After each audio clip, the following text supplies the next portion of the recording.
Zanel était une épouse bienveillante et dévouée, convaincue de la réussite de son mariage. Elle et son mari To vivaient dans le village de Limbo, où ils étaient très respectés. To était un homme d'affaires prospère, admiré pour sa vivacité d'esprit et son leadership solide, tandis que Zanel était connue pour sa générosité et sa gentillesse. Elle aidait les personnes dans le besoin, traitant chacun avec chaleur et compassion. À l'approche de leur 10e anniversaire de mariage, Zanel était reconnaissante de la vie qu'elle partageait avec To. Elle souhaitait rendre cet événement spécial, célébrer l'amour et l'engagement qu'ils avaient bâtis au fil des ans. L'excitation au cœur, elle prépara une grande surprise, impatiente de voir la joie se lire sur le visage de To lorsqu'il réaliserait combien elle l'aimait. Elle ignorait que son monde était sur le point de s'écrouler. Zanel ignorait que, tandis qu'elle préparait une magnifique surprise pour son anniversaire, son mari To cachait un terrible secret. Depuis des mois, il entretenait une liaison avec Leta, la meilleure amie d'enfance de Zanel. Les deux femmes avaient grandi ensemble, partageant rêves, rires et amour fraternel. Zanel avait toujours fait confiance à Leta, n'imaginant pas que celle qu'elle considérait comme une sœur la trahirait de la pire des manières. Leta avait toujours envié Zanel. Elle regardait son amie bâtir un foyer heureux avec un mari aimant et une réputation respectée au village. Bien qu'elle souriait devant Zanel, au fond d'elle-même, elle brûlait de jalousie. Elle voulait ce que Zanel avait, sa maison. Son bonheur. Sa vie. Lorsque To, ignorant les véritables intentions de Leta, commença à lui confier les petites frustrations du mariage, Leta y vit une opportunité. Elle lui murmura des mots venimeux à l'oreille, lui faisant croire qu'il méritait mieux, qu'il avait besoin d'excitation, que Zanel était devenu trop prévisible. Au début, To résista. Il savait que sa femme était une femme bien, et il l'avait autrefois profondément aimée. Mais Leta était implacable. Elle lui donnait l'impression d'être spéciale, désirée et jeune à nouveau. Peu à peu, il céda. Leurs rencontres commencèrent innocemment, de simples conversations secrètes dans les recoins tranquilles du village. Mais bientôt, cela se transforma en moments volés, en contacts secrets et en nuits interdites. Les villageois commencèrent à s'en apercevoir. Un homme d'affaires comme To, toujours considéré comme un homme d'honneur, passait désormais trop de temps avec une femme qui n'était pas la sienne. Les murmures commencèrent à circuler au marché, parmi les vendeuses de fruits et de tissus. Elle parlait à voix basse, regardant To et Leta disparaître dans l'ombre, puis revenir avec un sourire coupable. Certaines éprouvaient de la pitié pour Zanel. Comment pouvait-elle être aussi aveugle? Comment pouvait-elle ne pas voir ce qui se passait sous ses yeux? Les autres avaient trop peur de le lui dire. Elle était gentille et aimée, et personne ne voulait lui briser le cœur. Même ses proches hésitaient. Ils espéraient qu'elle le découvrirait d'elle-même, que d'une manière ou d'une autre, la vérité éclaterait sans leur intervention. À mesure que la liaison s'envenimait, To devenait plus négligent. Il rentrait tard, inventait des excuses et évitait tout contact avec Zanel. Il pensait être discret, mais dans un village aussi petit que Limbuy, les secrets ne restaient jamais cachés bien longtemps.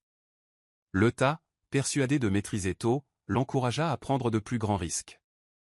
Zanel, toujours inconsciente de la trahison, continua de les aimer et de leur faire confiance. Elle préparait une fête pour leurs 10 ans, planifiant la soirée parfaite pour montrer à To combien il comptait pour elle. Mais pendant qu'elle planifiait son avenir, son mari planifiait sa fuite, et bientôt, la vérité allait briser toutes ses croyances. Au début, Zanel n'y prêta pas beaucoup d'attention. To avait toujours été un homme occupé, gérant son entreprise et s'occupant des affaires du village. Mais ces derniers temps, quelque chose avait changé. Il rentrait tard à la maison, toujours avec une nouvelle excuse, réunion importante, voyage d'affaires, retards imprévus. Quand il était à la maison, il semblait distant, perdu dans ses pensées, la regardant à peine dans les yeux. Elle essayait d'ignorer le serrement de cœur qui la serrait. Peut-être était-il simplement fatigué, peut-être que le travail le stressait. Mais il y avait aussi les petits détails. Il ne laissait plus son téléphone traîner comme avant. S'il sonnait, il le mettait rapidement sur silence ou sortait pour répondre. Si elle demandait qui c'était, il balayait la question d'un revers de main. Et la chaleur entre eux, les rires, l'affection, les simples moments d'amour semblaient s'éteindre comme une bougie qui s'éteint. Zanel se disait que c'était juste son imagination. Elle ne voulait pas douter de son mari. Après tout, ils étaient ensemble depuis 10 ans. Ils avaient construit une vie, un foyer et un amour qu'elle croyait inébranlables. Pourquoi la trahirait-il maintenant? Un après-midi, sa jeune sœur, Keza, se précipita chez elle, essoufflée et bouleversée. Zanel tressait un panier en fredonnant doucement, lorsque Keza la saisit par le bras. « Ma sœur, j'ai quelque chose à te dire », murmura Keza en regardant autour d'elle comme si quelqu'un l'écoutait. Zanel fronça les sourcils. « Qu'est-ce qui se passe ?» Keza hésita, puis parla rapidement, comme si elle craignait de changer d'avis. « J'étais au marché aujourd'hui, et j'ai entendu des gens parler. Ils ont dit avoir vu To avec Lita, plus d'une fois. Ils disent que ce n'est pas que de l'amitié. » Le cœur de Zanel fit un bond. Elle laissa échapper un petit rire en secouant la tête. « C'est ridicule, Keza. Tu sais comme les gens adorent bavarder dans ce village. To et Lita se connaissent depuis des années. Elle fait partie de notre famille. » Keza lui a pris les mains. « Zanel, écoute-moi. Il ne faisait pas que parler. Il disait les avoir vus se faufiler, se rencontrer en secret. Les gens commencent à se demander pourquoi tu n'as rien remarqué. » Zanel retira doucement ses mains. « Ça suffit, Keza. J'ai confiance en mon mari et en Lita. Je ne laisserai pas des ragots ruiner mon mariage. » Keza soupira, la frustration dans le regard. « Je ne veux juste pas que tu sois blessé. » Zanel força un sourire, essayant de réprimer le malaise grandissant dans sa poitrine. « Merci de t'inquiéter pour moi, mais il n'y a pas de quoi s'inquiéter. Maintenant, oublions ces bêtises. » Mais dès le départ de Keza, le doute s'était déjà installé dans le cœur de Zanel. Ce soir-là, quand To rentra tard une fois de plus, elle se surprit à le regarder différemment.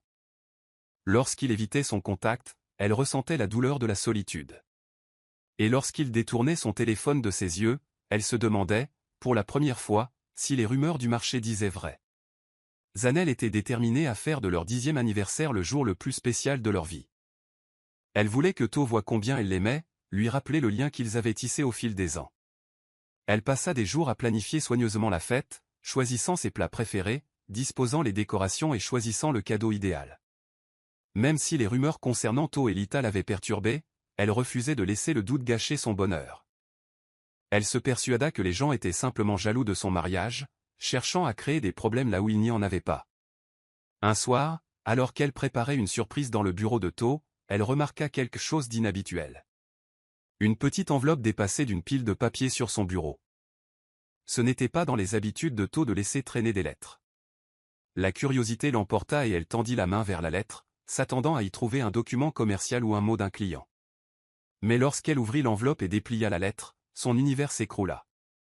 L'écriture était celle de Lita. Zanel la reconnut instantanément, ses mains tremblantes en lisant ces mots qui lui briseraient le cœur à jamais. « Mon amour, notre heure est proche. Après cet anniversaire, nous serons enfin libres. J'ai hâte de commencer notre nouvelle vie ensemble, loin de ce village. Plus besoin de nous cacher, plus de secrets. Juste toi et moi, comme toujours. » Zanel sentit la pièce tourner autour d'elle. Les mots se brouillèrent tandis que ses yeux se remplirent de larmes. Elle avait du mal à respirer. Ce n'était pas qu'une simple liaison. To et Lita envisageaient de la quitter. Ils l'attendaient pour fêter 10 ans d'amour et de dévouement, pour finalement la trahir complètement. Elle serrait la lettre, le cœur battant la chamade. Chaque instant de doute, chaque murmure, chaque nuit tardive, tout cela avait été vrai. Elle avait envie de crier, de pleurer, d'affronter To et d'exiger des réponses. Mais tandis que la douleur s'installait dans sa poitrine, un autre sentiment s'empara d'elle, la force.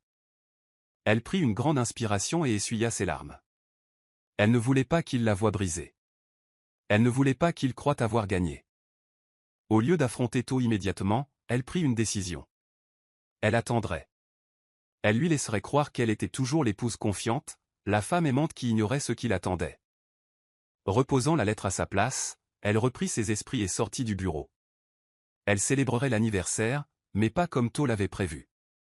Il pensait avoir planifié l'évasion parfaite, mais il se trompait. Zanel ne se laisserait pas détruire par la douleur. Elle agirait avec sagesse. Elle veillerait à ce que, lorsque la vérité serait révélée, ce soit To et Lita qui ressentiraient la plus grande honte. Le jour de l'anniversaire arriva et Zanel veilla à ce que tout soit parfait. La place du village était magnifiquement décorée, avec des lanternes suspendues aux arbres et des tables garnies de mets délicieux. Les villageois se réunirent, souriants et enthousiastes à l'idée de célébrer un couple qu'ils admiraient depuis des années. La musique emplissait l'air et les rires résonnaient de tous côtés. Zanel se faufilait dans la foule, saluant les invités d'un sourire chaleureux, dissimulant la tempête qui faisait rage en elle. To arriva à la célébration, vêtu de ses plus beaux atours, arborant le sourire confiant d'un homme convaincu de tout maîtriser. Il regarda autour de lui, admirant le décor grandiose, et ressentit une certaine fierté. Zanel avait toujours été l'épouse parfaite, dévouée, aimante et aveugle à la vérité. Il se persuada que son secret était toujours bien gardé. Lita était là aussi, élégamment vêtue, se fondant dans la foule comme si de rien n'était. Elle se déplaçait avec grâce, échangeant des plaisanteries, mais son regard cherchait constamment To. Ils savaient tous deux que ce serait leur dernière nuit à Limbo, avant de disparaître ensemble.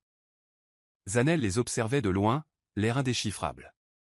Elle avait passé ses derniers jours dans une agonie silencieuse, faisant semblant que tout allait bien, le cœur brisé par la trahison.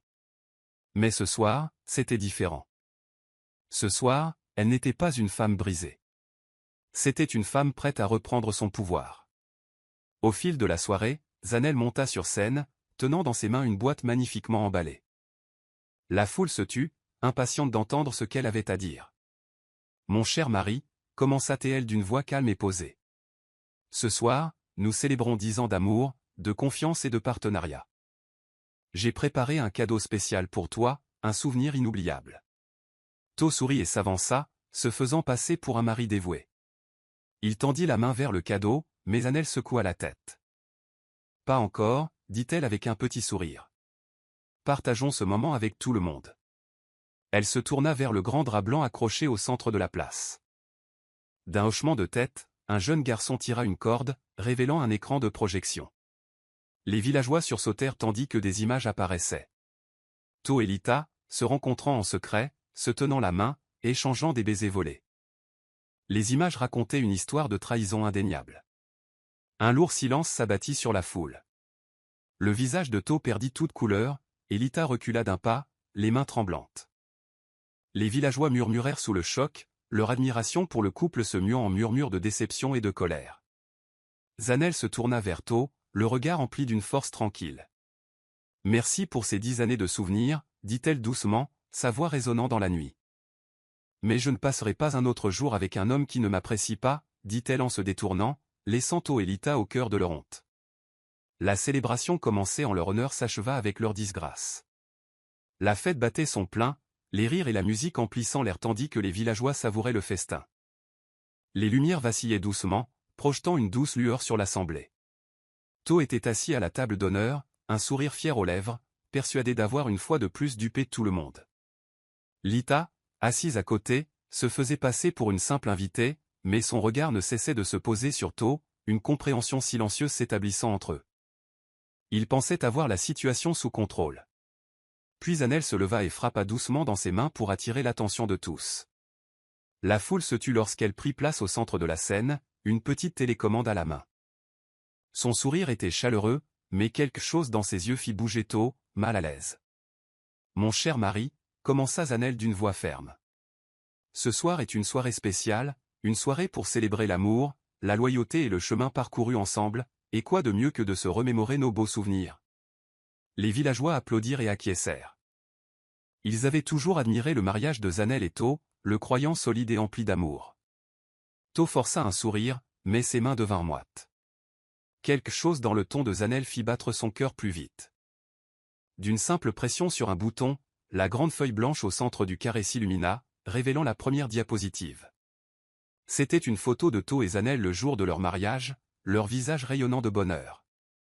Les villageois souriaient et murmuraient leur admiration. La diapositive suivante les montrait tenant leur fils nouveau-né dans les bras, il y a des années, puis une autre les montrait en train de rire ensemble lors d'un voyage. Les images étaient chaleureuses et pleines d'amour. Mais soudain, quelque chose a changé.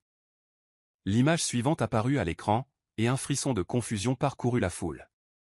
On y voyait To dans un coin isolé du village, un peu trop près de quelqu'un. Avant que quiconque puisse la comprendre, l'image suivante apparut, To tenant la main de Lita, puis une autre, les montrant enlacés en secret, et une autre, les montrant échangeant un baiser. Des halètements résonnèrent dans la foule. Les murmures s'intensifièrent. Les visages se tournèrent vers To et Lita, les yeux écarquillés d'incrédulité. Le visage de To pâlit, sa bouche s'ouvrit, mais aucun mot ne sortit. Leta recula, les mains tremblantes. Zanel resta calme, scrutant la foule du regard avant de finalement se poser sur To. Je voulais que tout le monde voie la vérité, dit-elle doucement, sa voix portant à travers le silence stupéfait. To, tu m'as offert 10 ans de mariage, et pour cela, je t'en remercie. Mais aujourd'hui, je t'offre un cadeau en retour, la liberté que tu désirais manifestement. Elle se tourna vers la foule. À partir de maintenant, mon mariage avec To est terminé. Les villageois s'exclamèrent, choqués. To s'avança en titubant, le désespoir dans le regard. Zanel, s'il te plaît, laisse-moi t'expliquer. Mais elle s'était déjà détournée, quittant la scène avec une dignité silencieuse. Elle avait offert son dernier cadeau, et désormais elle était libre. Le To, autrefois fier, se tenait figé au milieu de la place du village, le visage décoloré par les murmures et les murmures qui l'entouraient. La célébration s'était transformée en spectacle de honte, et chacun avait vu la vérité. Zanel était parti, la tête haute, le laissant seul face au poids de sa propre trahison. Il se précipita à sa poursuite, la voix brisée lorsqu'il l'appela. « Zanel, s'il te plaît, écoute-moi. » Mais elle ne s'arrêta pas. Elle ne se retourna pas. Elle avait entendu tous les mensonges qu'elle aurait besoin d'entendre de sa part. Les villageois, qui autrefois respectaient To pour son succès en tant qu'homme d'affaires, le regardaient maintenant avec dégoût. Il secouait la tête, murmurant à son sujet sa bêtise. Il avait tout, une épouse aimante, une belle maison, une entreprise florissante, et il avait tout gâché pour un moment de plaisir. Lita se tenait à l'écart, tremblante, sous le regard perçant des villageois. Elle essayait de les regarder dans les yeux, mais partout où elle se tournait, elle ne voyait que déception, colère et jugement. Même sa propre famille refusait de la regarder. Sa mère, une femme fière et respectée, s'avança, le regard froid. « Tu n'es pas ma fille, dit-elle avant de lui tourner le dos. Le rejet la blessa plus profondément qu'elle ne l'avait imaginé et, pour la première fois, la peur envahit son cœur. Au fil des jours, la chute de To s'aggrava. Son commerce, autrefois florissant grâce au soutien du village, commença à péricliter. Ses clients ne lui faisaient plus confiance, refusant d'acheter à un homme qui avait trahi les valeurs mêmes qu'il respectait. Un à un, ses partenaires commerciaux lui retirèrent leur soutien, refusant de s'associer à lui. Le désespoir l'envahit. Il se rendit auprès de Lita, espérant qu'au moins elle le soutiendrait. Après tout, elle lui avait murmuré des mots doux, lui avait dit qu'il méritait mieux, l'avait convaincu qu'ils étaient faits pour être ensemble. Mais Lita n'était pas idiote. Elle n'avait jamais voulu d'un homme brisé. Un soir, alors que To était assis devant sa boutique vide, noyé dans le regret, Lita s'approcha de lui. L'espace d'un instant, une lueur d'espoir traversa ses yeux fatigués. Mais cet espoir fut anéanti lorsqu'elle déposa à ses pieds un petit paquet contenant ses affaires. « Je m'en vais, » dit-elle d'une voix froide et détachée. « Lita, s'il te plaît. »« Tu as dit que nous serions ensemble, » supplia To en lui prenant la main. Mais elle s'est éloignée. « Je n'ai pas signé pour ça, » a-t-elle rétorqué. « Je voulais plus, pas moins. » Sans un mot de plus, elle se retourna et s'éloigna, comme il avait quitté Zanel. To se retrouva sans rien, sans femme, sans entreprise, sans amis, juste des regrets. Et tandis qu'il était assis là, à contempler les rues désertes du village, il réalisa l'amère vérité. Il avait échangé de l'or contre de la poussière, et désormais, plus personne ne pouvait le sauver. Zanel aurait pu se laisser ronger par le chagrin, mais elle refusa de laisser la trahison de To dicter son avenir. Elle essuya ses larmes, redressa les épaules et décida de reconstruire sa vie, non par vengeance, mais pour elle-même. Elle avait consacré des années à son mariage, avec amour et énergie, mais il était temps de consacrer cette même énergie à ses propres rêves.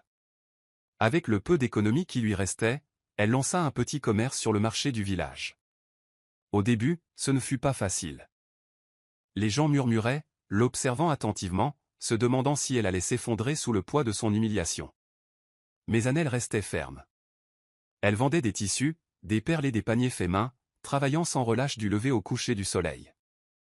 Son sourire chaleureux ne s'est jamais estompé, et sa gentillesse n'a jamais faibli, même après tout ce qu'elle avait traversé. Les femmes du village l'ont remarqué. Nombre d'entre elles avaient souffert en silence, prisonnières de mariages malheureux ou contraintes d'accepter la trahison faute d'indépendance. Mais Annelle leur avait montré quelque chose de différent. Elle avait surmonté sa douleur avec dignité et créé quelque chose de nouveau pour elle-même. Elle était devenue une source d'inspiration, un rappel discret que la valeur d'une femme n'était pas liée à la loyauté d'un homme. Au fil des mois, son entreprise s'est développée. Des commerçants des villages voisins sont venus acheter ses marchandises, impressionnés par son savoir-faire et sa détermination. Elle a développé son activité en embauchant d'autres femmes qui cherchaient du travail, leur donnant ainsi la possibilité de voler de leurs propres ailes. Bientôt, Zanel ne se contenta plus de survivre, elle prospéra. Les mêmes villageois qui la plaignaient autrefois parlaient désormais d'elle avec admiration. Ils ne la décrivaient plus comme la femme trahie, mais comme celle qui renaissait de ses cendres, plus forte qu'avant. Les mères la montraient à leurs filles en leur disant « Soyez comme Zanel. Tenez bon, quoi qu'il arrive. » Et malgré tout, elle n'a jamais laissé l'amertume prendre racine dans son cœur. Elle ne cherchait pas à se venger de Tho ou de Lota. Leur chute s'était faite naturellement, sans qu'elle ait levé le petit doigt. Elle possédait quelque chose de bien plus puissant que la vengeance, le succès, la paix et la certitude d'avoir bâti quelque chose de beau à partir de la douleur qu'ils avaient laissée derrière eux. Un soir, alors qu'elle se tenait devant sa boutique, regardant le soleil se coucher sur l'ombre, elle sourit intérieurement. Elle avait trouvé un nouveau but, une force nouvelle qu'elle ignorait. Elle n'était plus seulement l'épouse de Tho, ni la femme qui l'avait trahie. Elle était Zanel, une survivante, une leader, une femme qui avait transformé sa souffrance en pouvoir. Les années avaient passé, mais pour Tho, le temps n'avait pas été clément. L'homme d'affaires autrefois respecté de l'ombre n'était plus que l'ombre de lui-même, ses vêtements, autrefois impeccablement repassés et élégants, pendaient désormais librement sur son corps frêle. Son visage, autrefois empreint de fierté, était désormais marqué par le regret. Il avait tout perdu, son entreprise, sa réputation et l'amour de celle qui lui avait autrefois donné tout son cœur. Lota l'avait quitté depuis longtemps, au moment où son entreprise s'était effondrée et qu'il n'avait plus d'argent pour la gâter. Elle s'éloigna sans hésiter. Il avait eu tort de croire qu'elle l'aimait vraiment. Elle n'avait désiré que la vie que Zanel avait construite, mais elle n'avait pas la patience de la construire elle-même.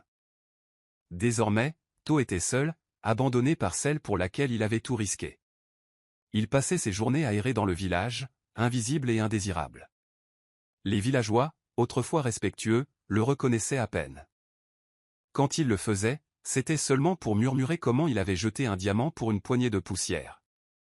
Il les entendait parler de Zanel, de sa réussite en affaires, de l'admiration qu'elle suscitait et de la façon dont elle avait reconstruit sa vie sans se retourner. Parfois, il la voyait de loin.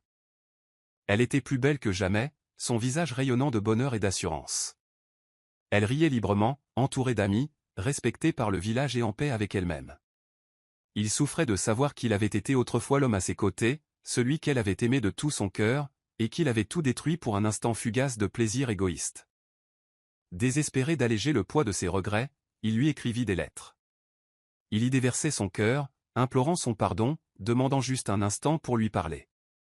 Il lui disait qu'il avait commis la pire erreur de sa vie, qu'il souhaitait remonter le temps, qu'il ferait tout pour effacer la douleur qu'il lui avait causée. Mais Zanel ne répondit jamais. Il restait assis devant sa petite cabane délabrée, attendant une réponse qui ne venait jamais. Chaque jour qui passait, il espérait qu'elle lui enverrait ne serait-ce qu'un seul mot, mais le silence persistait. Au fond de lui, il savait pourquoi. Certaines trahisons étaient irréparables. Certaines blessures ne pouvaient jamais être guéries par des excuses. Ainsi, il vivait avec ses regrets, observant depuis la ligne de touche la femme qu'il avait autrefois tenue pour acquise s'épanouir sans lui. Il avait cru troquer sa vie contre quelque chose de plus excitant, de meilleur. Mais maintenant, il comprenait la douloureuse vérité. Il avait jeté l'or au rebut, et il n'y avait aucun moyen de le récupérer. Au fil des années, le cœur de Zanel s'est lentement remis. Elle s'était bâtie une vie de force, d'indépendance et de réussite. La douleur de la trahison ne la consumait plus. Elle se concentrait désormais sur l'avenir, sur la vie qu'elle s'était créée. Elle avait appris à se tenir debout sans dépendre de personne. Puis un jour, elle rencontra Kwam. C'était un marchand itinérant qui se rendait souvent à Limbo, rapportant des tissus rares, des épices et des marchandises de contrées lointaines. Il était différent de Tho en tout point. Là où Tho était fier et égoïste, Kwam était humble et bienveillant. Là où Tho considérait son amour comme acquis, Kwam chérissait chaque instant passé avec elle. Au début, Zanel était hésitante.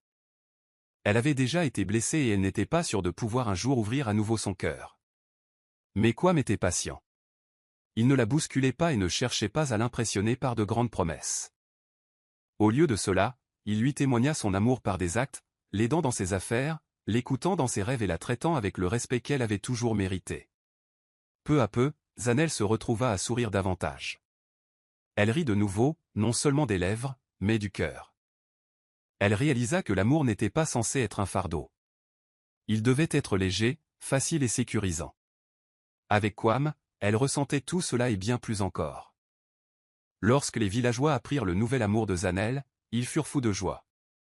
Ils l'avaient vu surmonter la douleur et la trahison pour retrouver le succès et la force. Ils étaient maintenant heureux de l'avoir retrouvé l'amour, cette fois avec un homme qui l'appréciait vraiment.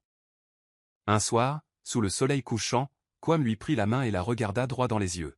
« Zanel, dit-il doucement, je ne veux pas te priver de la vie que tu as construite. Je veux juste marcher à tes côtés et la partager. » Les larmes lui montèrent aux yeux, non pas de tristesse, mais du profond sentiment d'être véritablement aimé. C'était différent. C'était juste. Lorsqu'ils annoncèrent enfin leur union, tout le village célébra. Musique, danse et joie flottaient dans l'air.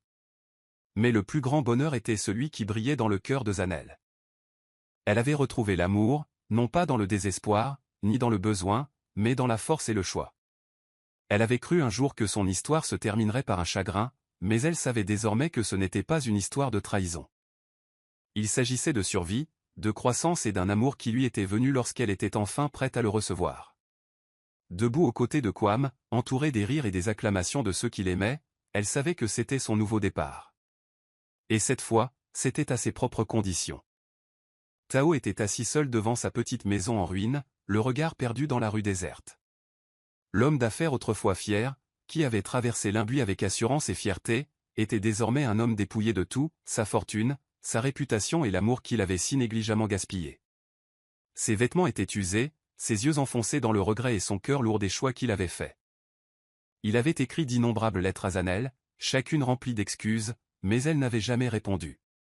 Au fond, il savait pourquoi. Certaines trahisons étaient irréparables. La douleur qu'il lui avait infligée était ineffaçable. Aveuglé par la cupidité et la tentation, il avait cru que Lita lui apporterait un nouveau bonheur. Au lieu de cela, elle l'avait quitté dès que sa fortune s'était effondrée. Tao vivait désormais dans l'ombre de son passé. Partout où il allait, il entendait des murmures.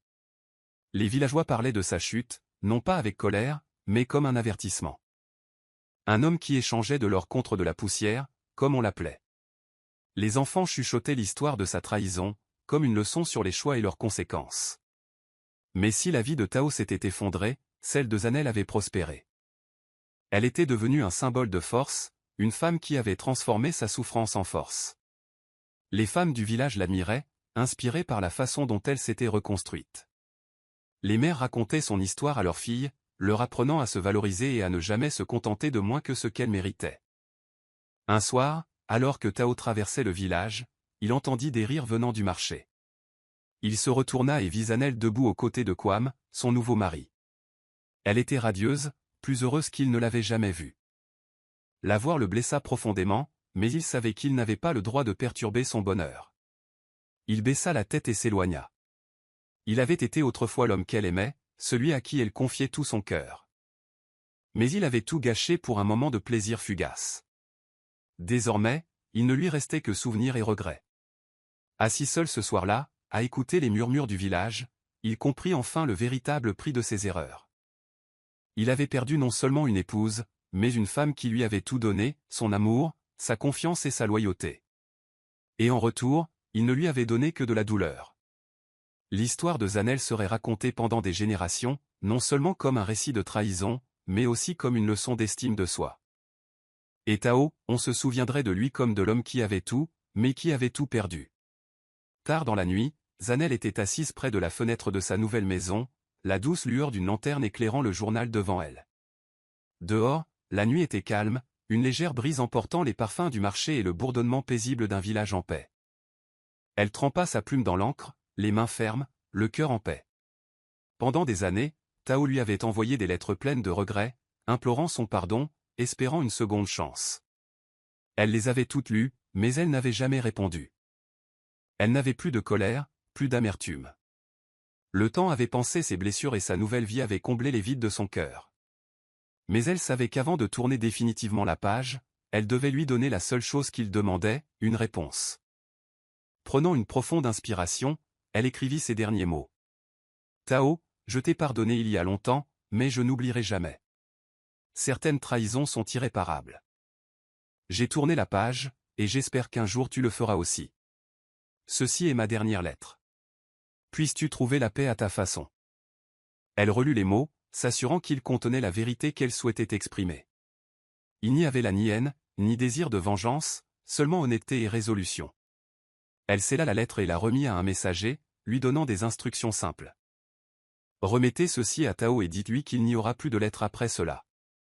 Alors que le messager disparaissait dans la nuit, Zanel sentit un poids se libérer de ses épaules. Elle avait gagné, non pas en combattant, ni en cherchant à se venger, mais en choisissant la paix. Elle avait reconstruit sa vie, retrouvé l'amour et gagné le respect de tous. La trahison de Tao ne l'avait pas brisée, elle l'avait rendue plus forte. Elle sortit, où Kwam l'attendait, son sourire chaleureux empreint de compréhension. Sans un mot, il lui prit la main et la conduisit vers la place du village, où la musique et les rires résonnaient.